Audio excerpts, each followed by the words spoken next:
আসসালামু আলাইকুম। আমার আজকের বক্তব্যটা মূলত দিলারা চৌধুরীকে উদ্দেশ্য করে।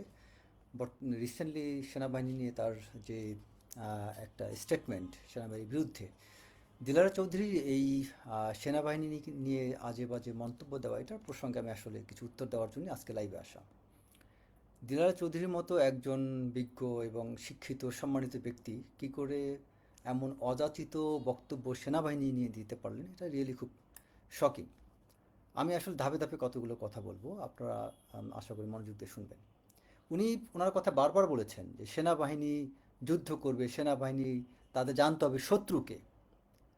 তার প্রতি আমার প্রশ্ন রইল, উনি কি আসলে জানেন যে একটা দেশে মিলিটারি পাওয়ার থাকার উদ্দেশ্য কী? আমি যেহেতু ইন্টারন্যাশনাল রিলেশনস প্লাস পলিটিক্যাল সায়েন্সের ছাত্র হিসাবে বা এই বিষয়ে পড়াশোনা করতে বিধে আমি সেই আলোকেই কথাটা বলবো, নট অ্যাজ মিলিটারি পার্সন। উনি হয়তো মনে করতে পারেন যে সামরিক বাহিনীর কর্মকর্তা, তাই সামরিক বাহিনীকে আমি ওন করে কথা বলবো, তা না। আমি পলিটিক্যাল সায়েন্স অ্যান্ড ইন্টারন্যাশনাল রিলেশনসের পার্সপেক্টিভ থেকে আমি এটা বলবো। আপনি যদি নর্মালি একটা গুগলে বা এআইতেও সার্চ দেন যে is military required for war only, দেখবেন উত্তর আসবে নো। এটা যদি নর্মালি কমন সেন্স খাটা করেন, মিলিটারি কে বলছে ওনাকে যে মিলিটারি থাকাই মানে যুদ্ধ করতে হবে? এটা কোথা থেকে উনি এই ডেফিনেশনটা পেয়েছে? মানে in terms of political science or আপনি ইন্টারন্যাশনাল রিলেশনস যেইভাবে আপনি ব্যাখ্যা করেন, military is not required for only for war. বরং মিলিটারিকে রাখা হয় আপনার কনফ্লিক্টকে প্রিভেন্ট করার জন্য। যেমন এই যে পিস কিপিং আমরা কী করি, পিস কিপিংয়ে আমরা কনফ্লিক্টটাকে প্রিভেন্ট করার জন্য মূলত কিন্তু এই সেনাবাহিনী সেখানে পিস কিপিং এরিয়াতে আপনার ডিপ্লয় করা হয়। এখন আমি ওনাকে ইসের আহ, মানে মডার্ন স্টেট ক্রাফটের অনুযায়ী আমি ওনাকে একটা জিনিস বলবো যে আপনার মিলিটারির ইয়েটা হচ্ছে প্রাইমারি ইনস্ট্রুমেন্ট হচ্ছে হলো পাওয়ার এবং পলিসি। এখন পাওয়ার পলিসি নিয়ে মিলিটারি কীভাবে কাজ করে, এখানে যখন কোনো একটা কনফ্লিক্ট সিচুয়েশন হয় তখন মিলিটারি পাওয়ারটাকে অ্যাপ্লাই করা হয়। পলিসিটা কি, এটা নিয়ে বিভিন্ন নেগোসিয়েশন, বিভিন্ন ধরনের কপারেশন, এই জিনিসগুলো করা হয়। কীভাবে কপারেশন করে, ধরেন বাংলাদেশে এখন বাংলাদেশ আর্মি আপনার পার্শ্ববর্তী দেশ ভারত হোক পাকিস্তান হোক তাদের সাথে কপারেশন, এই যে যেমন দেখবেন রিসেন্টলি রাশিয়া ইন্ডিয়া তারা এক ধরনের মিলিটারি কপারেশন শুরু করেছেন, যেটার মাধ্যমে তারা পারস্পরিক সহযোগিতার মাধ্যমে তারা কিন্তু একটা এক্সারসাইজ শুরু করে দিয়েছেন।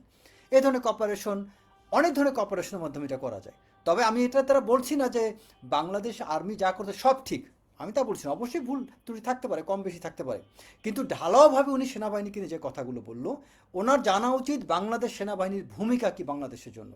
বাংলাদেশের মানুষ কি জানে যে 71 সাল থেকে বাংলাদেশের যত বড় অ্যাচিভমেন্ট, যত রেগুলেশন, যত সরকার পরিবর্তন, যত কিছু হয়েছে, সব কিছুতে সেনাবাহিনীর অবদান। 75 পরবর্তী বাংলাদেশে যখন সংকট শুরু হয় তখন সেনাবাহিনী অবদান রেখেছে। 77-এ যখন বাংলাদেশ সংকটে পড়ে, সিপাহী বিদ্রোহ যখন হয়, তখন সেনাবাহিনী অবদান রেখেছে। যখন জিয়াউর রহমান হত্যা হয় তখনও বাংলাদেশে একটা সংকট তৈরি হয়, তখনও কিন্তু এই সেনাবাহিনী দেশকে উদ্ধার করেছে। এবং 90-এর গণ অভ্যুত্থান, তখনও সেনাবাহিনীর ভূমিকা। শুধু তা না, যখন আপনার 2006 সালে যখন আপনার 11-11 প্রেক্ষাপট তৈরি হয়, তখনও কিন্তু সেনাবাহিনীর ভূমিকা। এই জুলাই অভ্যুত্থান বলেন, এখানেও সেনাবাহিনীর ভূমিকা। আপনারা অনেক ক্ষেত্রে বলেন না, এই যে এনসিপি জামাত অনেক অনেক কথা বলে না, বিএনপি কী করছে। সবার প্রতি প্রশ্ন, বিএনপির কথা বাদ দিলাম, আপনাদের এই কোনো আন্দোলন সফল হতো যদি সেনাবাহিনী টার্ন ব্যাক না করতো, যদি সেনাবাহিনী 3 আগস্ট 5 আগস্ট ভূমিকা না রাখতো, ঘোড়ার আন্ডা করতে পারতো তারা, কি হতো বাংলাদেশে? এখনও শেখ হাসিনা ক্ষমতা থাকতো, এখনও টিল নাও। তাহলে আপনি কিসের ভিত্তিতে সেনাবাহিনীকে নিয়ে সমালোচনা করেন? আপনি দিলারা চৌধুরী সেনাবাহিনীকে নিয়ে এত কথা বললেন, আপনি আজকে এই কথা বলতে পারতেন সেনাবাহিনী যদি 5 আগস্ট ভূমিকা না রাখতে পারতো? আপনি বলেন, আপনি কি ভূমিকা রাখতে পারতেন? আচ্ছা, এখন আপনাকে আমি পুঁথিগতভাবে আপনাকে একটু ব্যাখ্যা করি সেনাবাহিনী অ্যাকচুয়ালি ভূমিকাটা কী।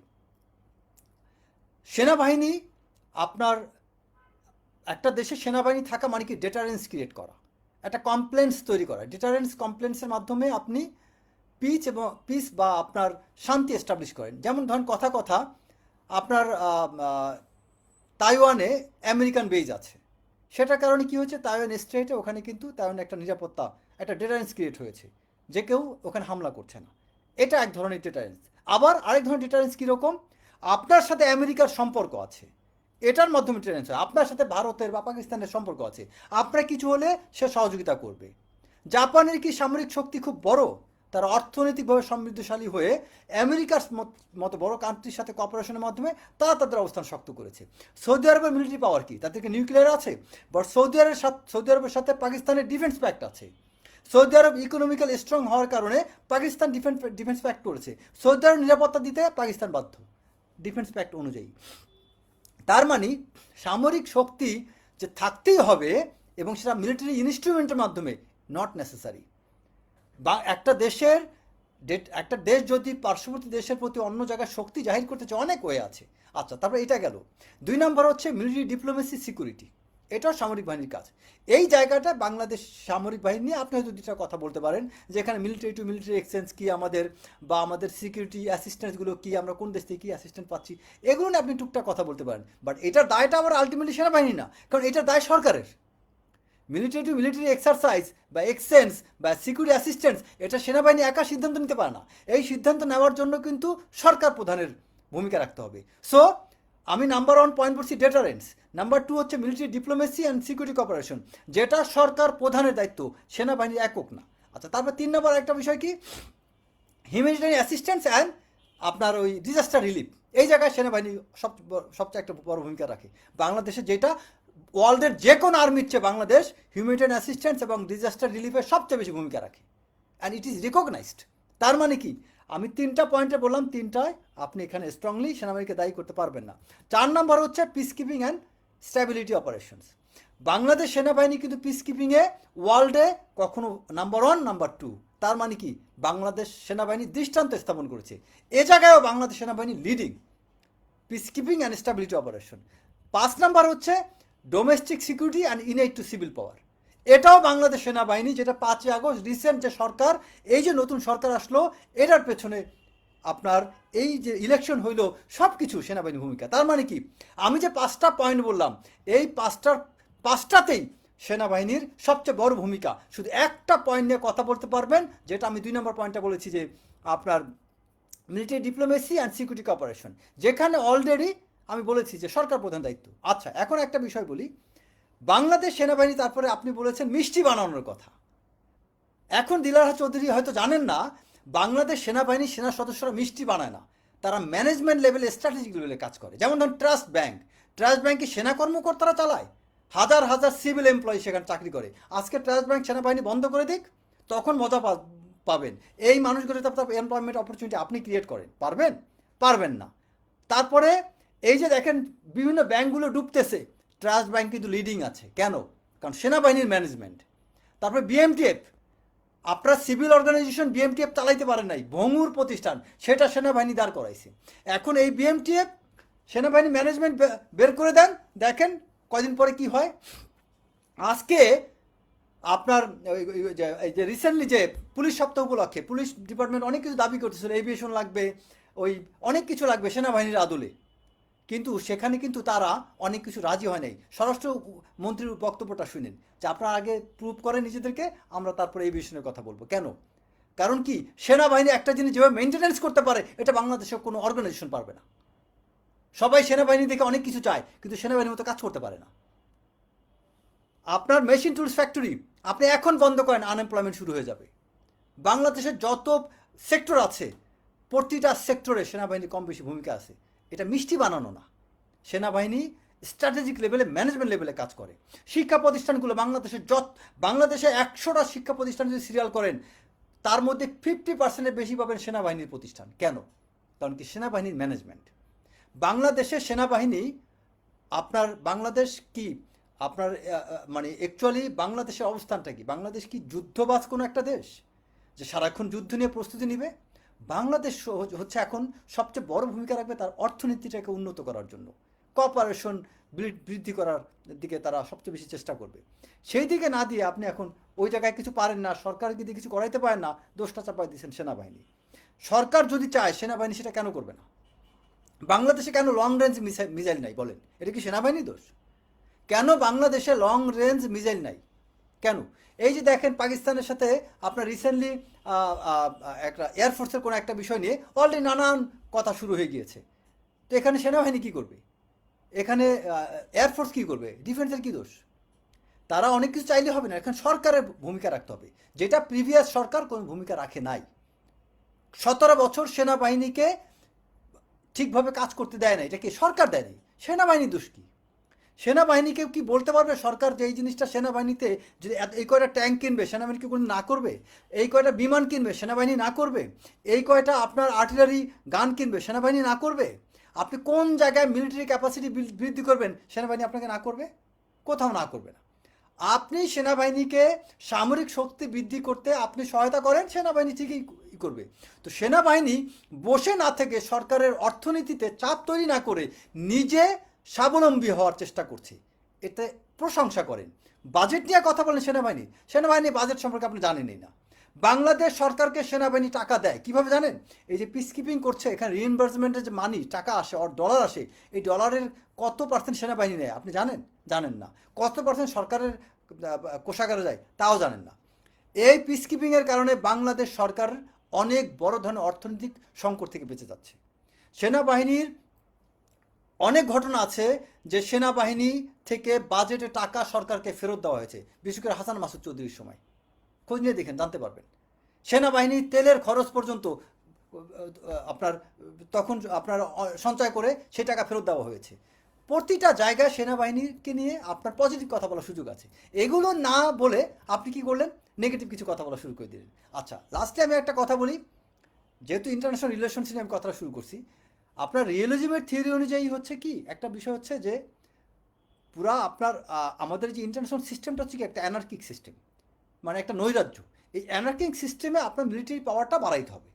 মিলিটারি পাওয়ার বাড়ানো মানে হচ্ছে আপনার মানে যেটাকে সিকিউরিটি ডিলেমা বলা হয়, যে প্রতিবেশী পার্শ্ববর্তী দেশগুলো যখন দেখবে আপনার মিলিটারি পাওয়ারটা অনেক ভালো তখন তারা আপনাকে পরোয়া করবে। কিন্তু সেই বিষয়টাকে আপনার খেয়াল রাখতে হবে। আপনি এখানে আপনার পার্শ্ববর্তী দুইটা দেশ ভারত পাকিস্তান, তারা দুইটাই হচ্ছে নিউক্লিয়ার পাওয়ার সম্পন্ন। আপনি এখানে আপনার কি নিউক্লিয়ার পাওয়ার আছে? নাই। এখন সেইটা পাওয়ার যদি বাড়াইতে চান, সেটা কি সেনাবাহিনী চাইলে পারবে? ডিফেন্স পারবে? এইটা হচ্ছে অনেক হাই লেভেলের স্ট্র্যাটেজিক ডিসিশন। এটা কার? এটা সরকারের সিদ্ধান্ত। এটা কোনো ডিফেন্স এই সিদ্ধান্ত নিতে পারে না, এটা সরকারের কৌশলের ব্যাপার। মায়ানমার নিয়ে আপনি কিছু কথা বলেছেন। মায়ানমারের সীমান্তে এখানে সেনাবাহিনীর ক্যাপাসিটি যা আছে সেই ক্যাপাসিটিতে তারা ওখানে যে ভূমিকা রেখেছে, আপনার তো 17 বছরের সরকার যা করছে শেখ হাসিনা পিরিয়ড, তার মধ্য দিয়ে মায়ানমারটাকে যে কিভাবে ট্যাকেল দিছে, এতে তো আপনার পূজা করা উচিত। আপনি তো খোঁজ খবরই রাখেন না। আচ্ছা, আরেকটা কথা হচ্ছে কি, লাস্টে আপনার ক্লোজউইটসের একটা উক্তি দিয়ে আমি কথা শেষ করি। ক্লোজউইটসের একটা উক্তি হচ্ছে, তিনি বলেছেন যে আপনার সেনাবাহিনী মূলত মিলিটারি ফোর্স সবসময় ইউজ করা হয় পলিটিক্যাল টুল হিসেবে, মানে কাইন্ড অফ এটা হচ্ছে একটা পলিটিক্যাল টুল, যেটার উদ্দেশ্য থাকে আপনার পলিটিক্যাল গোল অর্জন করা। আপনার পলিটিক্স সেনাবাহিনীকে আলটিমেটলি কিন্তু পলিটিক্যাল টুল হিসেবে ইউজ করা হয়। এবং আপনার এই বাংলাদেশে সেনাবাহিনী কিন্তু প্রতিবার এই পলিটিক্যাল টুল হিসাবেই ইউজ হয়েছে। এটা সেনাবাহিনী স্বেচ্ছায় হয় নাই, পরিস্থিতি তাকে বাধ্য করেছে। কিভাবে? 75 পরে পরিস্থিতি বাধ্য করেছে, 77-এ পরিস্থিতি বাধ্য করেছে, 81 সালে জিয়া হত্যার পরে পরিস্থিতি বাধ্য করেছে, 90-এর গণ অভ্যুত্থানে নুরুদ্দিন যদি ওই মুহূর্তে সরকারের মানে এরশাদের বিরুদ্ধে না যান, ওই মুহূর্তে যদি আপনার সহযোগিতা না করেন, গণতন্ত্র এস্টাবলিশড হয় না। পরিস্থিতি বাধ্য করেছিল যে সেনাবাহিনীর ওখানে ভূমিকা রাখা। এবং 2006-এর 1/11 সেনাবাহিনী পরিস্থিতির কারণে বাধ্য হয়েছিল, যেটা আমার পূর্ববর্তী বক্তব্যতে উল্লেখ করেছি, আপনারা শুনলে জানতে পারবেন। তারপর রিসেন্ট যেটা 5ই আগস্ট, এটাও পরিস্থিতির কারণে। তো সেনাবাহিনী পলিটিক্যাল পার্টি, পলিটিক্যাল লোকজন পলিটিক্যাল টুলস হিসাবে এই সেনাবাহিনীকে ইউজ করছে, আবার এই পলিটিক্যাল লোকজনই সেনাবাহিনীকে দোষ দিচ্ছে। সেনাবাহিনী কি নিজে বেনিফিশিয়ারি হচ্ছে? আচ্ছা, এখন বিভিন্ন কাজকর্ম নিয়ে কথা বলবেন। বাংলাদেশে যত কনস্ট্রাকশন কাজগুলো হচ্ছে, অনেক কাজ সেনাবাহিনীকে দেওয়া হচ্ছে কেন? দুর্নীতি বন্ধ করার জন্য। আপনারা সব কোন সেক্টরে, এডুকেশন সেক্টর বলেন, রোডস অ্যান্ড হাইওয়েজ বলেন, যেই সেক্টর বলেন, আপনি পানি সম্পদ, নৌ পরিবহন, ড্রেজিং, সব জায়গায় আপনি সেনাবাহিনী থেকে কাজ নিয়ে তাদেরকে দেন, দেখেন কত পার্সেন্ট চুরি হয়। কোন কাজটা সেনাবাহিনী করতে কাজের ত্রুটি আছে বলেন? একটা উদাহরণ দেন যে এই ব্রিজটা, এই কালভার্ট, এই রাস্তা সেনাবাহিনী করছে কিন্তু কাজের মান খারাপ। বলতে পারবেন? পারবেন না। আচ্ছা, তারপরে যদি বলেন যে এখানে সেনাবাহিনী এইসব জায়গায় ইনভলভ হওয়ার কারণে আর্মি নষ্ট হচ্ছে, ঠিক আছে, আর্মিকে তাহলে এখানে কাজ দিয়েন না। আপনার দেশটাকে ঠিকভাবে চালান। কে না করছে আপনাদের দেশ চালাইতে? দেশ ঠিকমতো চালান। দেশ ঠিকমতো চালাইতে পারবেন না, কিন্তু দোষটা দিবেন সেনাবাহিনীর। এই যে দিলারা চৌধুরীর মতো যারা এন্টি আর্মি বিদ্বেষী আছে, এই মানুষগুলার কারণে সত্যি কথা আমি বলি এক ধরনের একটা কাপুরুষ মানুষ, কাপুরুষ উচিত চিন্তা চেতনা এদের, হীনমন্যতা থেকে তারা এইসব কথাবার্তা বলে, বা সেনাবাহিনীর সাফল্য তাদের দেখে ভালো লাগে না, নিজেরা কোনো কিছু করতে পারবে না, এবং তারা অন্য জায়গায় আপনার ওই যে শাহরিয়ার কবির ছিল, সারাক্ষণ সেনাবাহিনীর সমালোচনা করতো, কিন্তু করোনাকালীন সময়ে এই সেনাবাহিনী সিএমএসে যাবতীয় ট্রিটমেন্ট নিছে, তারপরে আবার সেনাবাহিনীর প্রশংসা করছে। তার মানে সেনাবাহিনীর সুবিধা পাচ্ছেন না বিধে আপনি এসব মন্তব্য করতেছেন। সেনাবাহিনীর সুবিধা আপনাকে দিবে, আপনাকে ভিআইপি প্রোটোকলে সিএমএসি ট্রিটমেন্ট দিবে, আপনি ঠিকই প্রশংসা করা শুরু করবেন। সো আমি আশা করি আপনি অসুস্থ হলে যেন আপনার ট্রিটমেন্ট দরকার হলে সিএমএইচে আপনি যাতে পান, এবং আশা করি তারপর আপনি প্রশংসা করবেন। কারণ বাংলাদেশের স্বভাব তো হচ্ছে এইটা, সুবিধা না পাওয়া পর্যন্ত সত্য কথা বলে না। ভালো থাকবেন সবাই, আসসালামু আলাইকুম।